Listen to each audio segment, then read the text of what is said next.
senón para que veño aquí, para que estades vos aquí.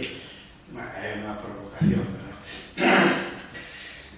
Agradecer a Xoan Carlos Abad por esta presentación e ese recoñecemento que hai que repetir, porque non se di moito dos 125 anos de actividade en favor da historia de Vigo e Instituto de Estudios Vigueses. É un luxo para Vigo ter un instituto desas características.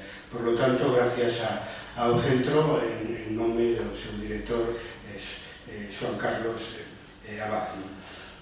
Agradecer ao Club Faro de Vigo, e particularmente a Isabel Rodríguez. Esta é a terceira vez que estou aquí dando unha conferencia, prácticamente unha historia medieval de Vigo a cachos. Algún día terei que escribila.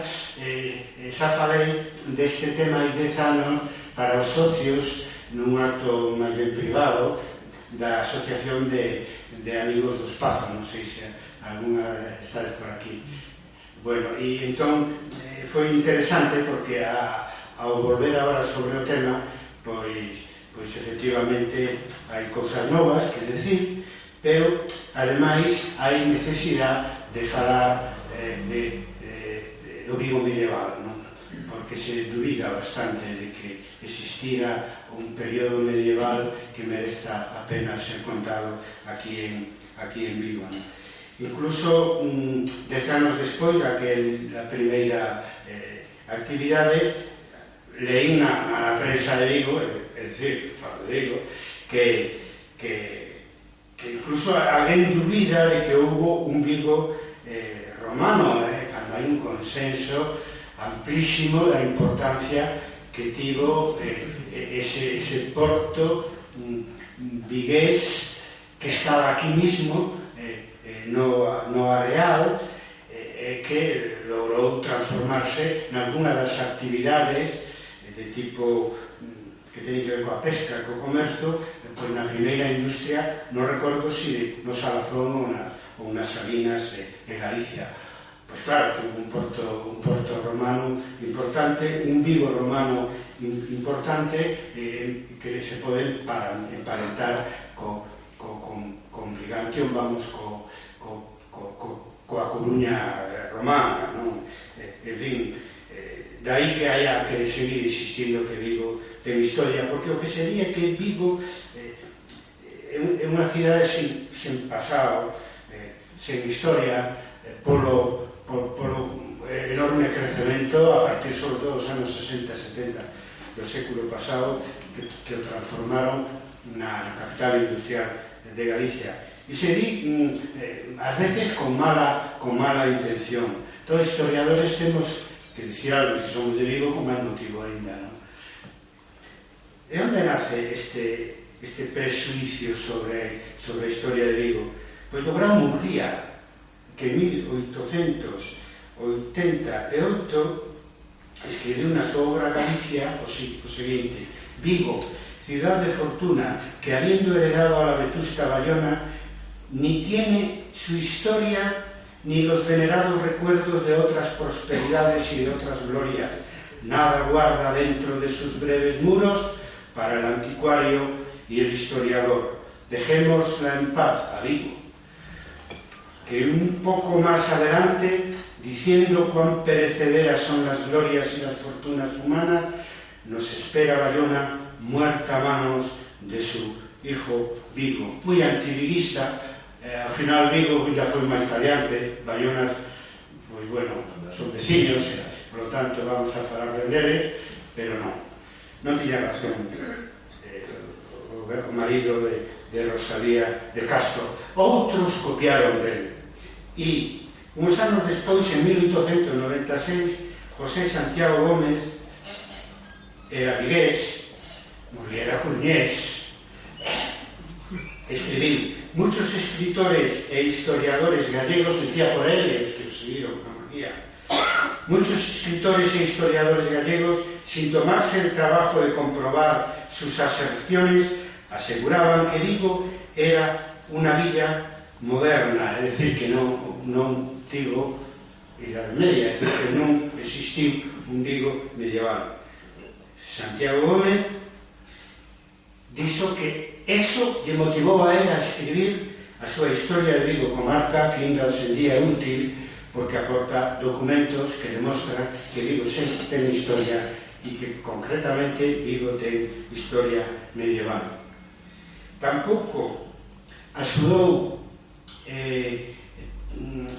a mellorar a visión de Vigo como cidade histórica a disputa moi anterior a isto no século XVI de Vigo co resto dos portos da ría de Vigo, con Bouzas, con Redondela, desde logo con Bayona, etc. Ao final Vigo gañou e foi o gran porto da ría de Vigo para toda a época moderna e incluso de toda Galicia hasta o día de hoxe. Pero mentre deixou moitas feridas, sobre todo a pugna entre Vigo e Bayona, como xa quedou demostrado co texto de Manuel Murguía. Houve un preito sobre o monopolio da carga e descarga, que era moi importante porque era o que daba vida a un porto, non solamente de pesca, sino tamén comercial. Entón, nese preito entre Bayona e Vigo, Bayona tivo o apoio da Coruña e Vigo tuvo o apoio de Santiago por unha razón moi simple, porque Vigo pertencía á terra de Santiago, non? E o representante da Iglesia de Santiago escribiu no século XVI en defensa do dereito de Vigo a ese monopolio da carga e descarga na ría de Vigo, escribiu que Vigo era el maior puerto de Galicia. Claro, eso vai generando unhas situacións que para uns poden parecer complexo de superioridade, para outros, neste caso eu digo, generar incluso un complexo de inferioridade, que é o que buscaban, que choca os datos que os historiadores descubrimos hoxe en día.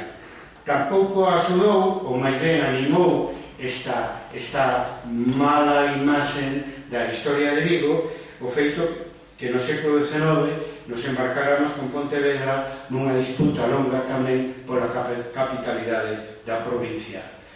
Todas estas disputas interiorizaron entre os vigueses que se preocupaban destas cousas, algúns historiadores tamén, que Vigo tiña menos historia pois ca Coruña ou que outras cidades, incluída Pontevedra, de Galicia. O argumento era, por exemplo, para Murguía, que aquí nos faltaban monumentos históricos urbanos, se entende, non entrarían aí as igrexas románicas dos arredores. Sí, claro, pero é que Draque, cando ocupou Vigo con unha extrema violencia en 1589, destruiu a igrexa gótica de Santa María de Vigo. Logo, pois casi 100 anos despois, os irmandiños derrocaron o castelo do Penso de Vigo e a fortaleza dos arredores tamén. Os propios irmandiños de Vigo son quenes o fixeron. Se reedificou o Penso para facer de frente a Pedro Mátara e se volveu a derrocar a petición dos vecinos de Vigo en 1488. E claro, non quedan nin fortalezas nin as igrexas románicas, e no caso de Santa María, primeiro románica e logo gótica, que tivemos en Vigo. Pero bueno, pero queda para a igrexa de Santiago de Vigo o relevo do Salvador, de Jesús Salvador do século XII, que están no Museo Arqueolóxico de Madrid, e para a igrexa gótica do século XV de Santa María de Vigo, actual colexiata, o tímpano que está no Museo de Pontevedra. Hasta nesto non foi mal, porque os restos que quedaron do noso pasado medieval, concretamente os restos artísticos, están fora de Vigo. Hai tempo que teño planteado que habería que montar un museo da historia de Vigo, que tome nota o señor alcalde, para que non pasen estas cousas.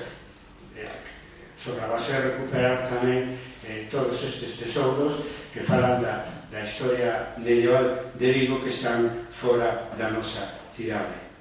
E claro, faltan fontes, pero iso é general no estudio das cidades en Galicia e en toda España, pero particularmente en Galicia. Outro historiador vigués, Taboada Leal, que redactou a primeira historia de Vigo en 1840, que se chamou Descripción topográfica e histórica da cidade de Vigo, pois con pena se queixaba de que non atopou Vigo como vila, como centro urbano, ata un documento de 1463. E, polo tanto, caiu nesa idea de que Vigo, na Edad Media, era unha aldea. E iso se aproveitou Murguía, porque Murguía foi lendo a Taboada Leal como planteou esa rivalidade do século XVI que el quiso sacar a colación a finais do século XIX entre Vigo e Bayona, tomando postura claramente contra Vigo. Taboada Leal fixo unha grande historia, considerando que a redactou en 1840, pero daquela se coñecían moi poucos documentos e non atopou ningún que falara de Vigo con anterioridade a 1463. Home, non é para decir que Vigo non existiu antes desa data. Entón, menudo problema teríamos os historiadores, non? Cando non atopamos información sobre algo, non podemos afirmar que ese algo non existiu. En general, a documentación municipal en Galicia desapareceu ao longo da historia, é dicir, polas guerras, polas diferentes vicisitudes, pois, en fin, desapareceu, non se conservou, coa excepción relativa de Ourense, Pontevedra e Santiago. De Vigo non temos prácticamente, non, é que non ningún documento do Concello para os séculos medievais. Pasa así noutras cidades de Galicia. O que si queda hai moita documentación eclesiástica. Vigo foi sempre, como casi todas as cidades galegas, menos as que eran exclusivamente do rei, como Betanzos, Coruña, Viveiro, en algún Ribadeo, en algún momento, etc., eran do rei. As demais tiñan todas estas vilas e cidades galegas na época medieval un señor eclesiástico. Vigo dependeu do arzobispo de Santiago, do obispo de Tui e do abade do mosteiro de Melón. Foron as tres grandes entidades señoriais que en diferentes momentos da nosa historia medieval pois tuveron mando sobre as rendas da cidade de Vigo. Bueno, e aí é onde está a documentación para reconstruir a historia do Vigo medieval, nos arquivos da Catedral de Santiago e Tui e na documentación de León, que está a mano no Arquivo Histórico Nacional en Madrid. O primeiro que empezou a usar documentos eclesiásticos para estudiar a historia de Vigo foi José Santiago Gómez e últimamente Rafael Sánchez Barciera. Pero queda moito por facer. Con todo, o que coñecemos abonda sobradamente para responder á pregunta de se existe Vigo medieval con un sí rotundo. Eu diría con un sí reivindicativo, apoiado na documentación histórica que hoxe xa coñecemos. Non axudou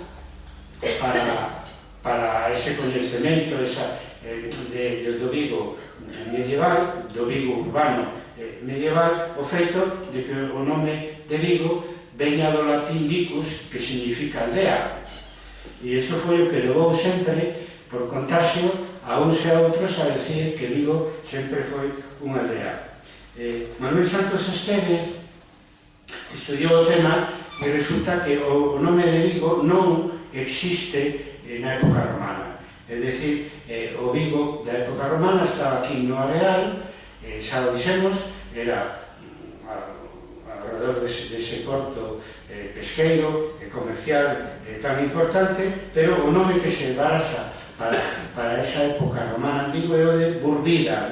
Están en debate os arqueólogos e os historiadores de Antigua nese tema. O que se utiliza na alta Edade Media é o nome de vila e o nome de vicus, aparece bastante na documentación. As vilas pode ser unha aldea, pero normalmente é unha facenda, unha granxa, como a que se conserva en Toralla, maravillosa, ali na praia do Vao, ou ben a que houve en Colla, en Alcado, etc. E vicus, cando aparece nun documento do século, sobre todo 9 e incluso 10, significa unha aglomeración de casas, é dicir, unha aldea. Se conserva en Galicia 4 topónimos que dicen Vigo. Vigo é como se di en galego, o que era en latín vicus, ¿no? Pero bueno, o único desos 44 vigos que se conservan como topónimos na Galicia actual, solamente un se transformou nunha urbe, e ese foi Vigo, simplemente porque adquiriu o nome de Vigo no momento que era un porto e que empezaba a ser importante no sur de Galicia. É dicir, o único Vigo urbano que temos, e xa era o único Vigo urbano durante todo o período medieval. Por lo tanto, hai que entender o período medieval sabendo de que donde hoxe está Vigo antes houve unha aldea, realmente un vicus rural que se transforma nun porto mariñeiro, non? Bueno, retrotraéndonos un pouco para atrás, no século I despois de Cristo, empeza a poboación que había no castro de Vigo, empeza a descender e se espalla ao longo de, sobre todo despois do período romano, ao longo do litoral, e hai vicus ao longo de todo o litoral. Un deles na ladeira do castro, que é onde que se transformou entre os séculos XI e XII nun burgo mariñeiro que é Vigo. Isto o demostran as excavacións que atoparon entre a caída de Roma e a formación do burgo vigués, que son varios séculos, atoparon sepulcros, etapas de sepulcros do período suevo, germánico, incluso dos primeiros séculos despois da invasión islámica, século IX, século X, e algún destos sepulcros na Colexiata, é dicir, que onde estivo o Vigo medieval, antes había unha poboación vivindo ali, é dicir, podemos asegurar que hubo un vicus que se transformou en Vigo, pasando do rural ao mundo urbano. Ese vicus seguro que non era totalmente agrícola, como non era o castro de Vigo, porque naturalmente vivían tamén do peixe e do marisco. Por lo tanto, temos Vigo urbano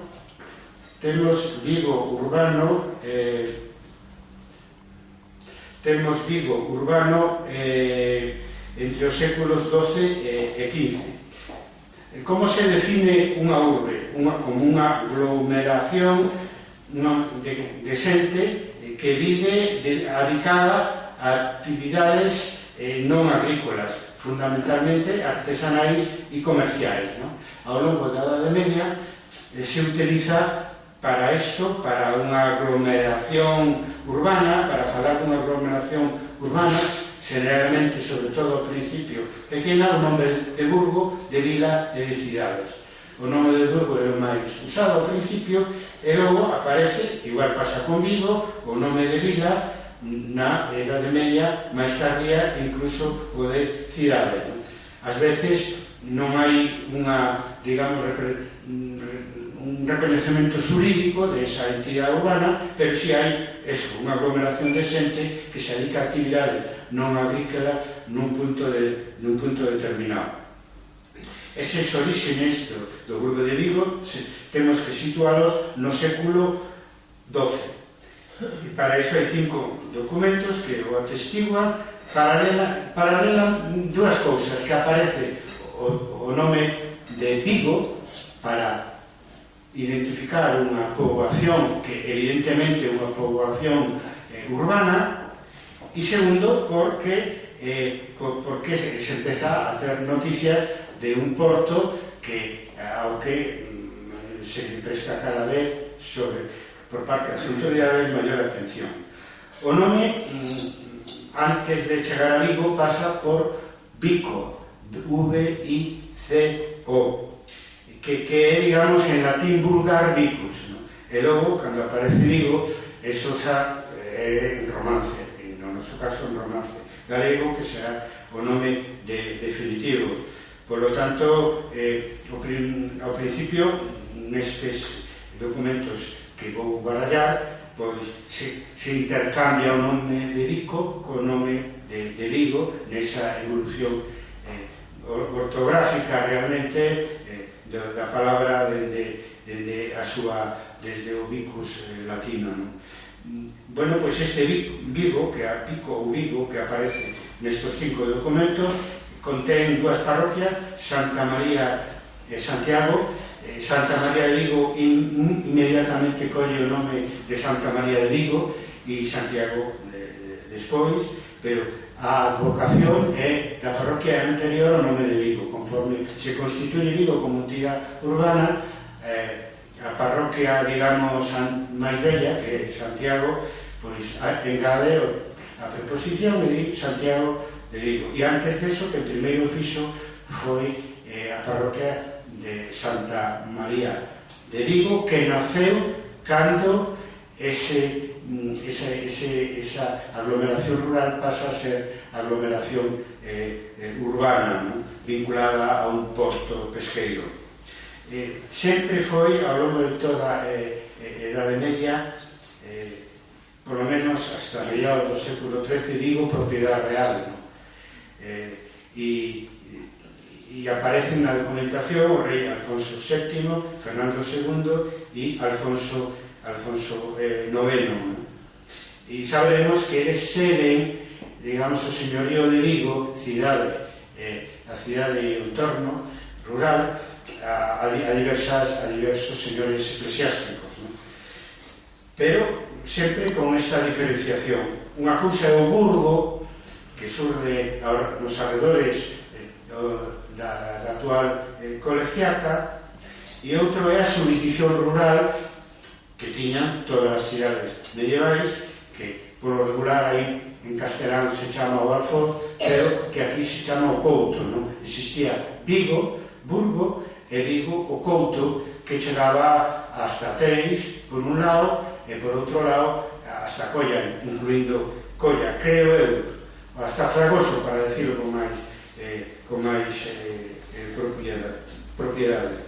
Bueno, outro documento, o primeiro documento que vamos dito todo eso, que é unha especie de resumen do que era o Burgo de Vigo no século XII, se justifica nestes 5 documentos. O primeiro é un de 1097, que é un acordo entre Vigo e Canadelo para fixar os límites. Entendo que Vigo é nese momento unha entidade que fusiona a parroquia de Santiago e a parroquia de Santa María, e que tiña, digamos, empezaba a ter ou tiña xa o seu centro ao redor da igrexa de Santa María de Vigo.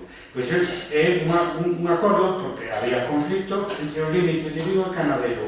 E Canadelo ainda existe ali un pouco antes de Isaac Peral, a rúa de Canadelo Baixo e de Canadelo Alto, non? Pero aquilo foi un barrio e agora quedaron unhas rúas, como pasa moitas veces ao longo da historia, que é detrás o que viña Teis.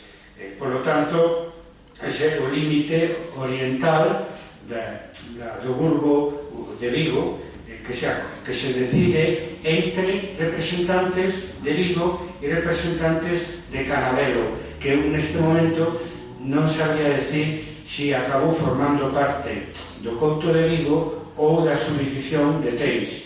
En Teis non había núcleo urbano, había as Torres de Tella, as Torres de Padín, unha fortaleza que tiña unha jurisdicción ao seu redor. Pero por ali, máis ou menos, estaba o límite.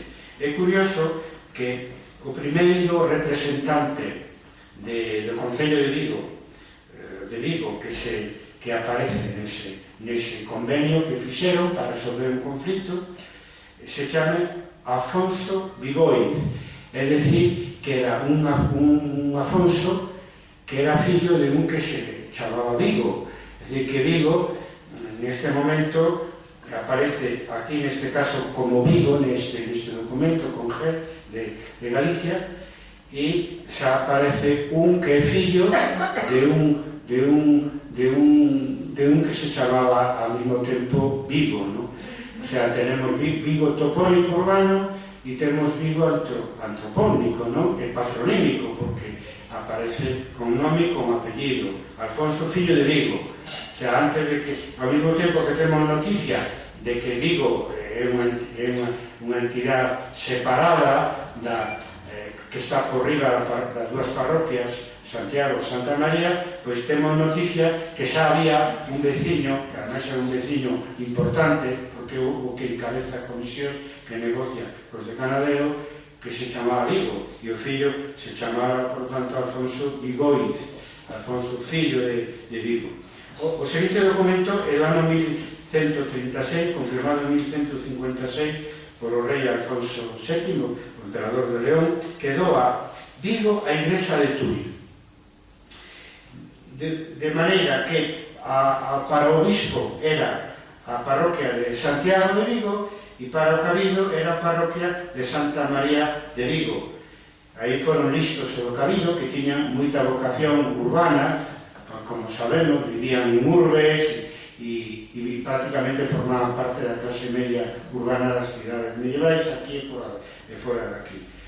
O cual non quer decir que eles levaran todas as rentas do Grupo de Vigo, é dicir, sobre todo do Porto de Vigo, porque según eu coñezo na terra de Santiago, pois depende, ás veces o rei deixaba totalmente as rentas do Burgo para a entidade na que cedía os seus dereitos, neste caso unha entidade eclesiástica, outras veces repartía unhas rentas para un, outras rentas para outros, unhas rentas para o rei, outras para, neste caso, o obispo, o cabido de Tui, ou non sabemos, porque o documento non di máis que dona simplemente as dúas parroquias, entón non sabemos que pasa co Burgo, que parece que quedaba como parte da parroquia de Santa María nas más do cabido. Non quere decir que unha investigación máis profunda descubramos como fora ese pacto desde o punto de vista económico. En 1162 aparece outro documento interesante nos que dicen hasta ahora, se non dixo nada en contra, o término que aparece é Vigosa, pero no de 1162 aparece Vico. E é un documento interesante, é unha venda, simplemente dunha heredade, vamos, de un territorio, de unhas terras, ¿no? Pero para dar a dirección de onde estaban esas terras e como se día. Entonces, en latín, sub monte Castro Vico in villa predicta colla condomias. Bueno, baixo o monte de Castro, Vigo, dice. Vamos, isto se refira a Santa María de Castro e a Vigo. E recoñece o seu carácter urbano cando en vila predicta, é dicir, na vila mencionada, e é a primeira vez que aparece o término vila como unha aglomeración evidentemente urbana, e logo parece ser que estaba entre Colla e Fragoso, porque Condomias non deixou pegada huella ninguna na toponimia e desapareceu, pero supoñemos que estaba por Santo Tomé de Freixeiro no Fragoso. Por lo tanto, aquí temos Vigo como vila, xa inda que seña con nome de Vico, neste caso. En 1169, o primer rei de Portugal, Afonso Henrique, ocupa o obispado de Tui, ¿no? para integrarlo no reino de Portugal, que estaba recén proclamado 20 anos antes, ¿no? Entón, para contentar ao obispo, que non debería estar alá moi satisfeito con que o rei de Portugal usurpara o obispado de Lugo, para contentarlo, e regalaron 17 granxas casais, é dicir, unha familia con unha granxa agrícola, ¿no? 17 granxas en Bembrigue, e a noticia interesante ven agora, e 5 barcos cos seus mariñeiros, barcos do rei de Portugal, que estaban fondeados en e dice Santa María de Vico. Bueno, interesante, porque o non, Santa María de Vico e Porto de Vico son o mesmo, e que demostran, bueno, que é un porto importante, que estaba en condicións de que amarraran, que se prestara servicio a 5 barcos do rei, cos seus mariñeiros, que non sabemos se eran barcos de pesca ou barcos de guerra, probablemente o primeiro. Bueno, ano seguinte, en 1170, o rei de León, Fernando II, recupera Tui e devolve Vigo a igrexa de Tui. Por tanto, Vigo foi portuguesa durante un ano no século XII, que non se enteremos da Coruña, o que son, claro, eso ainda lle daría máis forza ao que din de nós, verdad?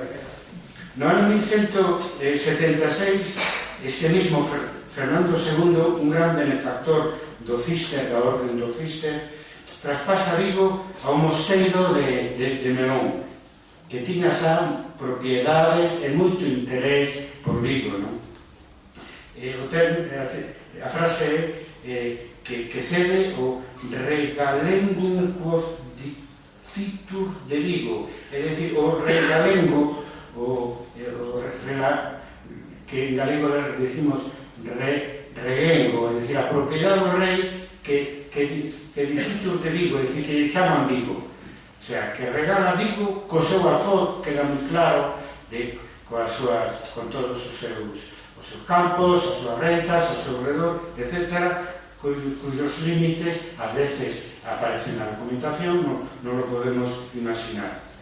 Bueno, pois entonces, desa maneira, Vigo foi de León, pois, bueno, unos 50 anos, ata que de Melón, dice León, perdón, de Melón, unos 50 anos, ata que en 1234 pasa definitivamente a Igrexa de Santiago.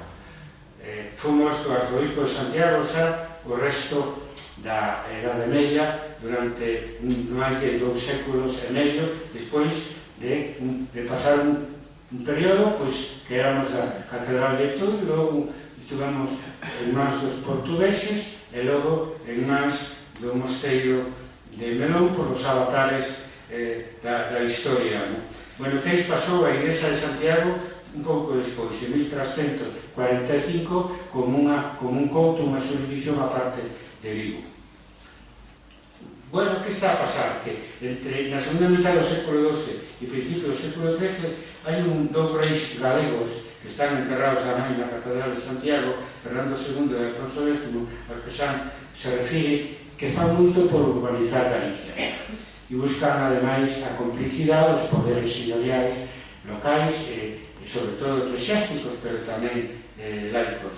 Apoian a Burgos, que xa existían, e outras veces pois fundan entidades urbanas completamente novas e que dan con frecuencia cartas forais con beneficios para todo aquel que queira ir a vivir nese burgo, nesa vila, nesa pequena cidades. As concesións por parte destes reis de León, pero que eran criados en Galicia e enterrados en Galicia, sabemos que concederon cartas forais para fomentar a poboación urbana en Pontevedra, Tui, Coruña, Allariz, Padrón, Ribadavia, Noia, Viveiro. Entendemos que tamén a Vigo, pero non se conserva ningún documento. Eu creo que para o século XIII poden estar no tumbo C, que está sin publicar da Igrexa de Santiago, é un traballo que queda por facer, e generalmente cada rei, pois a mellor, pois non un fuero que se di completo, pero a mellor un párrafo, unha nota onde se di algo sobre todo os impostos que non teñen que pagar os que vayan vivir aí, e as rentas que teñen que pagar ao seu señor, que ás veces se repartían esas rentas entre o rei, que non renunciaba completamente ao patrocinio deses burgos, e o señor do lugar. os nosos señores a partir do 1234, pois é, como dice o arzobispo de Santiago. Nos gustaría tocar esa nota ou ese foro completo de Vigo, así sabíamos como era a relación entre o Concello de Vigo e a autoridade señorial, fora o bispo de Tui ou fora o arzobispo de Santiago, que son os que máis tempos actuaron como señores feudales en relación co burgo medieval de Vigo. Bueno, como obviamente quedou xa medio claro co que levamos falando, hubo un traslado de población do Areal ao Berbés entre o século, sobre todo, 11 e 12, pero é un proceso que empeza moito antes.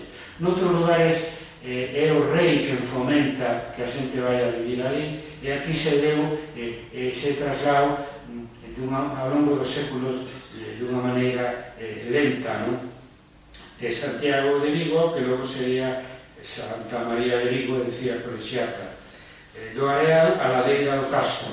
Recordade que Vigo estaba sub Monte Castro, baixo o monte do Castro, e nunha época en que en toda Europa estaba desaparecendo a partir do século V a vida urbana creada por o Imperio Romano, e ata que séculos despois renace a vida urbana en toda Europa entre os séculos XII e XIII. Por lo tanto, Vigo, nese momento se constituye na hora que corresponde como cidade, como vila, antes como burgo, en toda Europa, porque é esa plena Idade Media, entre o século XII e XIII, cando se forman as cidades e renace o mundo urbano, superando a ruralización que se impuso por toda Europa despois da caída do Imperio Romano.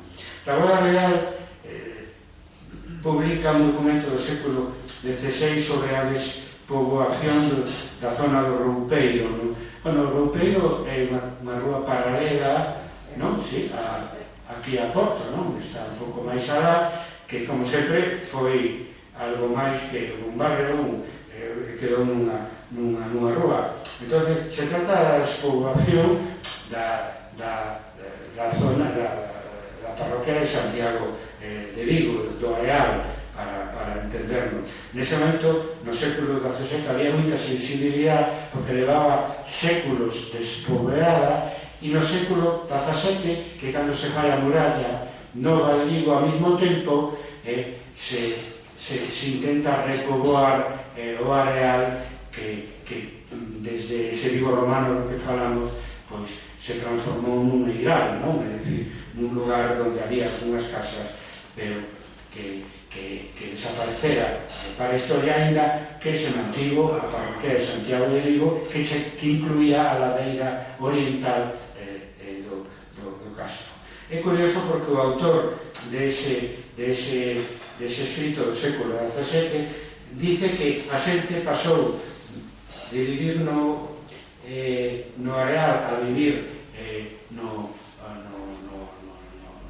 Vigo actual, vamos, no burgo de Santa María, porque a zona do Areal, que hoxe naquele momento se incluía a Rosalía de Castro e Marqués de Valladares, pois sufría moitas inundacións, as mareas, non había pesca xa, tempestades. Home, algo deso debeu ser, porque era unha zona moi desprotegida e simplemente a xente acabou marchando para un lugar máis alto a vivir, non? Pero, de todas as maneiras, o que conta máis é a voluntad dos homens que se foron a vivir ali onde se estaba construindo, se estaba formando un porto pesqueiro, e sobre todo a política da monarquía, que temos datos por outras cidades. Facemos obviamente historia comparada, porque se non temos documentación de Vigo, pues vamos a ver o que pasou noutras cidades moi cercanas a nós, ou por lo menos parte do reino de Galicia. Entón, tanto no caso de Tui como na Coruña, na Ribadavia, por exemplo, foron os reis os que dixeron que había que ir a vivir a un lugar máis alto por razóns de tipo militares, porque se defendían mellor, lugares que se rodeaban dunha muralla para fortalecelos en frente as violencias que poderan surgir de todo tipo de invasións e de guerras, non? Bueno, ese proceso en Vigo non foi falta, xa o dixen, non fixo falta unha iniciativa real, porque era un proceso natural que se dera. Ahora, as causas son curiosas, non?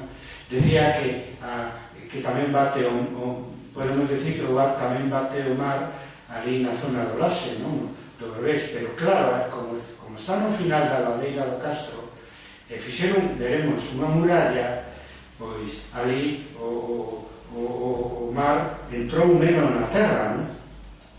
Nada máis baixar do Laxe está o mar, cousa que non pasou así na zona do Areal, que se perdeu, non? Como hábitat humano. Bueno, entre o Areal e Santa María de Vigo había un camiño bello, veteran, no século XII, que non sei por onde podría ir, eso non é nada fácil seguilo, pero non debe ser moi diferente do camiño que faríamos hoxe para subir a donde está a Colexiata. Vos poderes imaginar, pero non sabemos máis datos. Sabemos que había un camiño bello porque a cidade de Vigo necesitaba manter contacto con todo o seu couto, todo o seu arfo, e ainda había na zona do Areal, en Santiago de Vigo, pois unha zona rural onde se entendían os campos e había unha parroquia que estaba no casco urbano. Supoñemos a igrexa románica de Santiago de Vigo, non moi lonxe onde está a actual. Con todo, sabedes, o que era a parroquia de Santiago de Vigo queda, veremos logo, fora da muralla, como alfo de Vigo, pero iso é importante. Bueno, decir que na formación deste núcleo urbano, na zona onde hoxe está a Colexiata, hai que ter en conta que entre os séculos XII e XIII se construyen, temos localizadas 15 igrexas románicas nos arredores de Vigo. Por lo tanto, había densidade demográfica suficiente para manter un núcleo urbano que alimentaba de peixe e marisco todos os arredores e exportaba tamén todo o que producía o mar. Bueno, no século XIII a plenitude do Vigo medieval e a plenitude en general das vilas e das cidades medievais, que aquí está representada polo fenómeno que, aínda sendo un fenómeno cultural, ten moito que ver co que aquí estamos a decir se existe ou non un Vigo medieval, que é Martín Codas, non? Que demostra ele a súa existencia e a súa obra, demostra que Vigo no século XIII non era só unha vila mariñeira, que había un desenvolvemento cultural importante, trovadoresco, provenzal, internacional.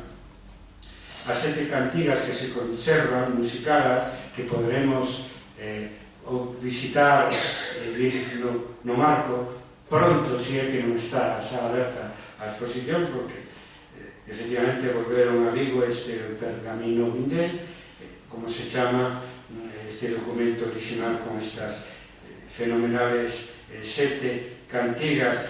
Martín Codas ten unha elevadísima conciencia de Vigo urbano, de Vigo. Cita nas 7 cantigas 21 vez a Vigo, 21 vez, imaginadlo. E son 7 cantigas, son 4 ou 5 follas, son 3 ou 4 follas. O cita 21 vez. É un poeta urbano, poeta de Romaría, se dixo, un poeta enamorado de Vigo e da súa amada, que bailaba nas festas no Arro de Santa María. A cantiga dele, unha delas: e no sagrado en Vigo bailaba corpo velido, amor ei. En Vigo, en no sagrado, bailaba corpo delgado, amor ei. Bailaba corpo velido, que nunca houbera amigo amor el. Bela, delgada e naturalmente virgen. É a imaxe da muller da arte románica e gótica. Pero, bueno, en todo caso, a súa amada. Martín Codas tiña algo que hoxe en día é moi difícil, que indica a modernidade da súa obra, porque falaba como home, neste caso, pero noutras poesías determinadas a ser cantadas como muller, o cual é moi difícil, naturalmente, onte e hoxe. Ademais, sabía que o mar era o sustento de Vigo, pero tamén fala da beleza do mar e o mar como puro ocio para os baños. Por lo tanto, en riba do Berbés, do porto estritamente pesqueiro, en riba da Prata do Berbés, Martín Codas representa un renacemento hedonista, humanista, feminista, é dicir, é un bo representante da revolución cultural da plena Edade Media Europea, do que se chama o Renacemento medieval, séculos antes do Renacemento de orixe italiano, de finais do século XV. Outra cantiga: Mia hermana fremosa, treides comigo a la igrexa de Vigo, ue o mar salido, e miraremos las ondas. É dicir, miña fermosa, ven conmigo a igrexa de Vigo, donde o mar está salido, e miraremos as ondas. Non é o cañón de ouro, soaría. Miraremos as ondas. Miraremos as ondas. Noutra poesía cantada di: bañarnos hemos nas ondas de Vigo. Eso que ás veces se di que na época medieval non había sentido estético e o ocio estaba reservado para as clases moi superiores. Martín Codas era un poeta culto a internacional, pero tamén popular. E cando decía nas ondas, decía, viña despois, se non na mesma estrofa, na seguinte ou noutra poesía, as ondas do mar de Vigo, como na que di: ondas do mar de Vigo, se vistes meu amigo, e ai Deus se verá cedo. É dicir, que pregunta as ondas do mar de Vigo cando virá o seu amigo. Ele lle gustaba o mar, pero non calquera mar, o mar de Vigo. O mar de Vigo. E non o mar da ría de Vigo, o mar de Vigo. Era un poeta cantor, tamén cortesán, un viaxeiro que sempre retorna a Vigo, onde ten a nai. Outra cantiga: cabe en Vigo e sano, e del rei amigo, e irei madre a Vigo. É dicir, cando volva, o digo para entenderlo mellor, Vigo e sano era perigoso viaxar na Edade Media, aunque fora a corte de Castela, e del rei amigo, volve sendo amigo do rei, segunda mitad do século XIII, é Afonso X o sabio, e irei madre a Vigo. Non había Rías Baixas, por lo tanto o traballo era perigoso, e celebra que poidera retornar coa súa nai a Vigo, vivo e sano, despois de estar na corte do rei sabio, o promotor das cantigas de Santa María en galego. Sin perder raíz popular e local, Martín Codas é ademais un trovador que nos cultiva os pazos señoriais, porque a súa referencia na súa poesía é a igrexa e o rei. E a igrexa, é dicir igrexa, é dicir Vigo, porque a identificación entre Santa María, Porto e Vigo está moi evidente en toda a documentación xa do século XII e agora do século XIII. E sempre nun galego fermoso, fundacional.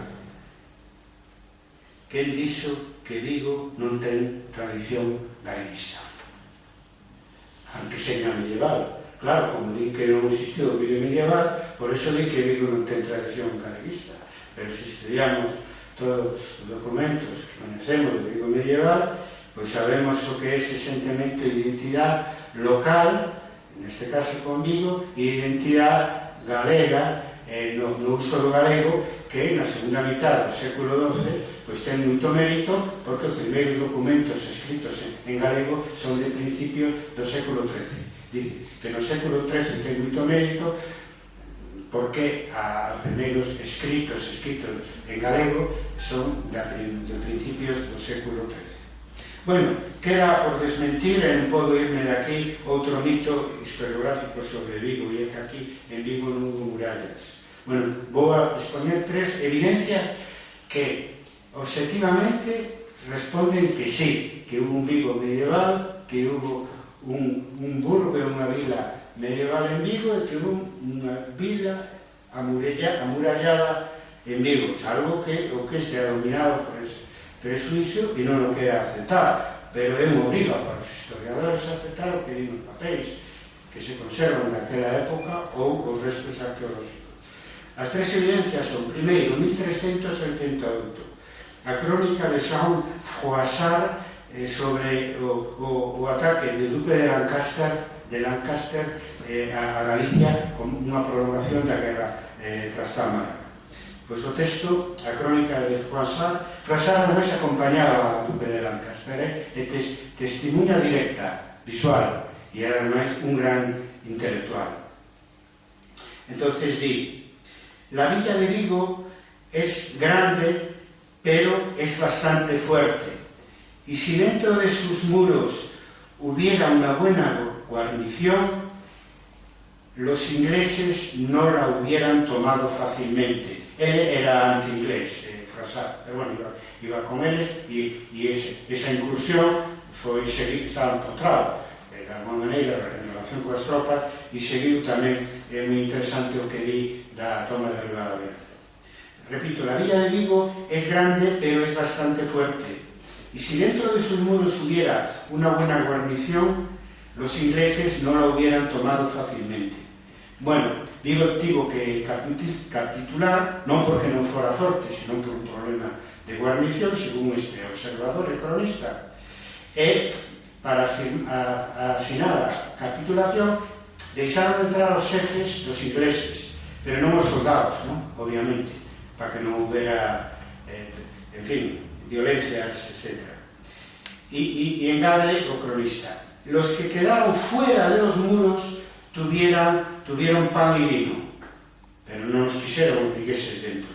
Quero decir que aquí queda claro que a finais do século XIV hai un documento que fala dentro e fora dos muros. Hai muros, e non eran tan endebles, porque Vigo era bastante forte, porque si hubiera una buena guarnición, o sea, dentro de sus muros, o sea, muros defendían la ciudad. Hay muralla medieval en Vigo, pues sí, según criterios habituales que tenemos historiadores, sí. Hay otro, a segunda evidencia hai un foro da Catedral de Tui, que está na Fundación Penzol, de 1461, que fala, para ubicar algo, fala de unha rúa da cerca da Lajea. É dicir, cerca é a forma habitual na documentación medieval de referirse a unha muralla. Pode ser unha muralla dunha fortaleza ou unha muralla dunha cidade. E cerca da Lajea é o Laxe. Onde hai cerca? Hai muralla.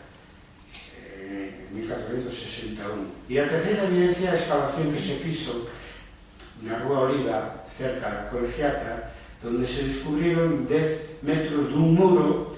Non hai, comentábamos con Javier, que non hai memorias de esas excavacións por un problema de presuposto, por un problema económico, pero si hai unha foto na prensa donde se ve un muro que a primeira hipótesis, por outros muros que aparecen en outras cidades, empezando por Santiago, é o muro dunha muralla. Din que o adro é demasiado para o adro no que bailaba a namorada de Martín Cogas, para nada. O máis seguro que seña un muro que ademais non se ve alá moi grande, porque debe ter por la foto 60 ou 70 centímetros de ancho e as pedras son non sei se están labradas por fora, pero por dentro, que como se ven, en fin, son como cachotes grandes, nada máis. De todas maneiras, según Froissart, que eso sabía, dentro dos muros había bastante fortaleza, se houbera boa guarnición. Tres evidencias importantes. É certo que no século XVI hai moitas queixas por a falta dunha muralla, e que no século XVI as murallas que se facían eran murallas de cantería, un verdadeiro monumentos históricos fixados, a de Vigo se fixo a mediados do século XVII, pero fixados da Diana do Castelo, a do Vanessa do Miño, que se conserva. Son unha cousa moi seria. Non extraña que se dixera que non houbera muralla. O que podía quedar, seguramente estaría caído o muro medieval. No século XVI non debía ser moito. De feito, Drake en 1583-89 pudo entrar facilmente e, en fin, destruiu a Santa María de Vigo, 300 casas en Vigo. Se fixo realmente un verdadeiro estropicio, porque pudo, en fin, non había o Castelo do Penso, que estaba derrocado, non tiña onde meterse, pudo entrar facilmente porque non había muralla. E tardaron os políticos, porque tardaron 60 anos en facer a muralla despois da invasión de Drake. Falamos sempre de muralla como un perímetro fortificado da vila de Vigo, non o Couto, porque todo o que é o Couto, que incluye Santiago de Vigo, Colla, todo eso, naturalmente non está fortificado. Digamos, a zona rural que correspondía a Vigo. O posible trazado, por os datos que temos, sabemos que no sur a muralla estaba na base, onde hoxe está a pedra e todo eso. Claro, vedes que é un lugar relativamente alto, que a praia queda fora, porque en ningún sitio a muralla incluye a praia, por lo menos na tradición, por lo menos en Galicia. E, curiosamente, ese dato sobre o lugar por onde pasaba a muralla medieval no Lase, pois perto estaba o baluarte de Lase da muralla moderna do século XVII. Para min, obviamente, o límite norte é o Castelo do Penso. O Penso é un topónimo que aparece xa no século XII, pero o Castelo é moi posterior na Baixa Edade Media, e máis ou menos o Penso estaría á altura do baluarte de San Sebastián, da muralla moderna, e non máis a altura máis ou menos do concello actual. O sea, ali estaba o lugar máis alto, nunha disposición parecida que podía ter Rivadavia respecto do Castelo dos Sarmientos, por exemplo, que está na parte alta, e logo todo o perímetro. Obviamente o Penso estaba vinculado como torre defensiva a muralla. E logo no leste o contorno da Santa María de Vigo, que deixaba fora o que fora Santiago de Vigo, que era o Foz, e que era a parte oriental de Aladeira, etc. Como pasou en Tui, cando pasou ao lugar actual, digamos, a vila medieval, deixou fora da muralla o núcleo anterior, onde está a igrexa de San Bartolomeu. Na Coruña, cando pasou a Cidade Bella, o núcleo medieval, pois deixou fora ao que todavía é o Burgo, por a zona dos Cantós, Bello, na Coruña. E en Rivadavia, igual, cando pasou a onde está o Castelo dos Sarmientos, o Sendía e o Pazo e o Concello e a igrexa da Magdalena, etc., deixou fora o que era a igrexa do Burgo antigo, que é Olivella. Por lo tanto, aquí igual, é dicir, conclusión, que a muralla viña a coincidir co perímetro da parroquia de Santa María de Vigo. Febre, bueno, según Froissart non tanto, a muralla, Febre, según Froissart non tanto. O que pasa que no século XV os avanzos técnicos exixían murallas máis fortes do que parece que había aquí, porque hai catapultas, hai bombardas e hai outras posibilidades. De feito, nas guerras posilmandiñas alrededor do Penso, entre Pedro Madruga e Arcebispo Fonseca, os vigueses se refuxiaban dentro do castelo do Penso, non tiña muralla para refuxiarse como un Ourense, onde tamén se di, creo que tamén erróneamente que non había muralla, e cando había guerra os vecinos se refuxiaban na catedral, porque era unha muralla cativa, sobre todo ao final da Edade Media, onde os exércitos atacantes tiñan posibilidade de demoler murallas, daí que xa na época moderna se fixeran tan poderosas, como decíamos, podemos comprobar en Valesa do Miño.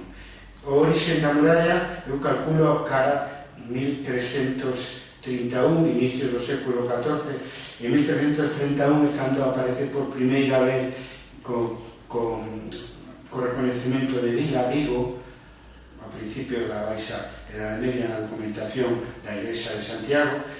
Vigo sigue unha vida moi paralela nesos anos con Redondela, e Redondela no ano 1333 xa hai noticias de cerca. Por lo tanto, penso que a cerca é de origen, está no século, se construiu xa baixo patrocinio da Igrexa de Santiago, que tiña as súas cidades e vilas máis importantes fortificadas a principio do século XIV. E, fin, remato, no século XV o esplendor de Vigo, pero o esplendor de todas as cidades medievales. A documentación do Precio Tavera Fonseca e do Nobiliario da Ponte demostra que Vigo é a cabeza da ría dunha maneira clara, daí as perspicacias, digamos, de Manuel Murguía. Xa non era só un porto pesqueiro, etc., sino que protagonizaba Vigo un comercio moi importante, fundamentalmente de produtos do mar, non só marítimo, sino tamén terrestre, como fai notar o licenciado Molina en 1550. É unha época de un enorme auxe demográfico.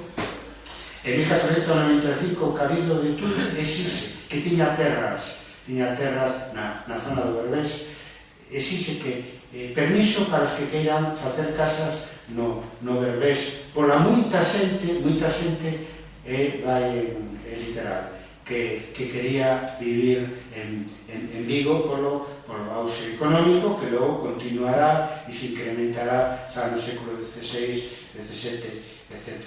En 1497 a Igrexa, o Bispo de Tui transforma a parroquia de Santa María de Vigo en colexiata, non? E o argumento principal é a poboación que tiña que atender como parroquia, non? Logo, para saber algo da poboación global de Vigo, nese momento, tránsito do século XV ao século XVI, e cando empeza a haber padróns, se empeza a saber algo, botamos man do itinerario de Fernando Colón, 1517-1523, e outras fontes que coinciden. Podemos falar a principio do século XVI de 1500 veciños en Vigo, que dá unhas 300 casas. Curiosa, 100 anos despois, Xerónimo de Ollo fai un recorrido por todas as posesións da Igrexa de Santiago e dá para Vigo tamén 1500 vecinos no ano 1608. E curiosamente as 300 casas das que se pode falar aplicando un coeficiente, non a tantos por casa, pois bueno, 4 ou 5 persoas por casa, pois son as mismas que, según as crónicas, queimou, fixo queimar, e foi con lume tamén a Santa María de Vigo, Draque en 1586. Bueno, unha poboación importante. Xa estamos falando de unha cidade moderna, non? No límite entre a Edade Media e a Edade Moderna, pero eso non se fixo un día para outro. Por lo tanto, hai que falar de centros de veciños, por lo menos no século XV e no século XIV. Vigo, os seus 1500 veciños, quedaba algo por debaixo da Coruña Pontevedra, e a altura en poboación de Ribadavia e Allavín, que foran vilas moi importantes no século XIII e moi favorecidas polos reis de León e Castela. As casas eran de madeira, eso fixo dubidar do seu lirismo historiográfico a José Santiago Gómez. Vivían o que había cabanas de pescadores, cando que eran as casas no rural eran de madeira ou de pallabarro, e nas cidades, por menos en Galicia, eran de madeira. Me parece que en Betanzos, non sei onde, houbera un incendio que acabara coa cidade, porque as casas eran de madeira, e aquí está documentado, eran de madeira. Apenas se guisaba para igrexas, casas torres de filados, en fin, murallas da cidade, para grupos privilexiados. Bueno, de casa fidalga aquí, claro, xa falei na primeira conferencia que di no Club Faro de Vigo, da casa que os descendentes de Diego Pazos de Provén construye, e a casa gótica do barrio Bello de Vigo, e que é a única casa realmente medieval que se conserva en Vigo, ¿no? Curiosamente, a construir coas pedras do castelo do Penzo, depois de ser derrocado por segunda vez, primeiro por irmandiños, depois por os veciños, que lle pediron ao arzobispo Fonseca en 1488. As rúas eran terreiras de terra, non había pavimento, pero como na maior parte das cidades medievales, salvo algunhas moi grandes. En 1561 damos datos do 16, porque este tipo de informes e de padróns non existían na época medieval, pero bueno, é un dato moi cercano ao fin da Idade Media. En 1561 salen 5 rúas que realmente eran como 5 barrios que estaban en terraza, ¿no? Un urbanismo caótico, como sempre, como hasta no século XX, hasta hoxe, en Vigo, pero como consecuencia de que é unha cidade que nace entre o mar e o Castro, non? En pendiente, e que probablemente xa nos tempos modernos non ten, ou nos tempos contemporáneos non ten disculpa, non?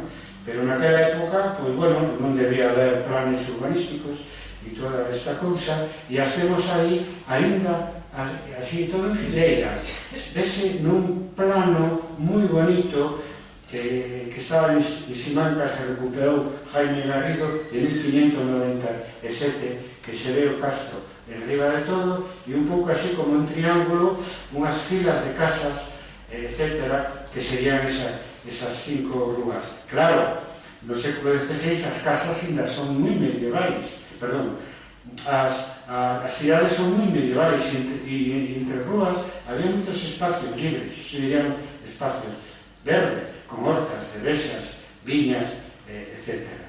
Bueno, así vivían, e logo bailando no adro de Vigo coas rapazas velidas, non?